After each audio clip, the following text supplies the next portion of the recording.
जंग ਤਾਂ ਮੇਰੀ ਮੁੱਕ ਚੁੱਕੀ ਸੀ ਪਰ ਬਾਹਰ ਆਇਆ ਤਾਂ ਪਤਾ ਲੱਗਾ ਅਸਲੀ ਜੰਗ ਹਲੇ ਸ਼ੁਰੂ ਹੋਣੀ ਹੈ।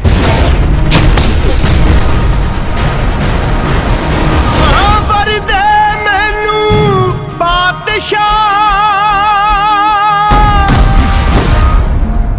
ਇੱਕੋ ਇੱਕ ਤਾਂ ਭੈਣ ਹੈ ਮੇਰੀ, ਇਹਦਾ ਵਿਆਹ ਆਪਾਂ ਗੱਜ ਵੱਜ ਕੇ ਕਰਨਾ, ਨਹੀਂ ਤਾਂ ਇਹਦੇ ਸਹੁਰਿਆਂ ਨੇ ਕਹਿਣਾ ਰਾਤ ਦੀ ਸੇਵਾ ਨਹੀਂ ਕੀਤੀ ਚੱਜ ਨਾਲ।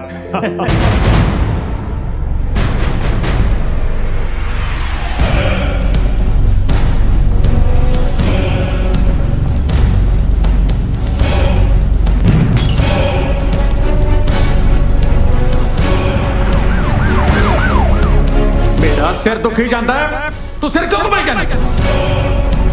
संत जरनैल सिंह भिंडरां वाला जन्मदिन ਤਿਆਰੀਆਂ। ਜਿਹੜਾ ਬੰਦਾ ਘਬਰਾ ਕੇ ਅੰਦਰ ਵੜ ਜਾਏ ਉਹ ਬਾਜਾਂ ਵਾਲੇ ਦਾ ਸ਼ੇਰ ਨਹੀਂ, ਕੋਈ ਗਿੱਦੜ ਹੋਊ।